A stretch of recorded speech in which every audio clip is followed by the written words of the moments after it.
យប់នេះភ្លៀងធ្លាក់តិចតិចភ្លើងទីក្រុងភ្លឺស្រមា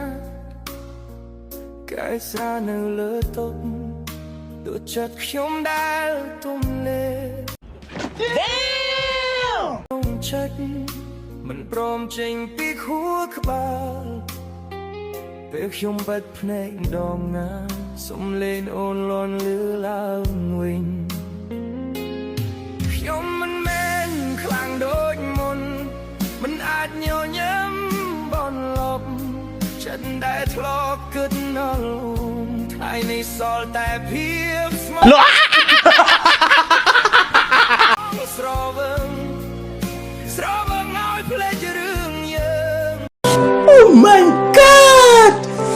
Wow បងបាត់ក្នុងអាកាសយប់នេះខ្ញុំចង់ស្រវឹងមិនចង់គិតពីអូ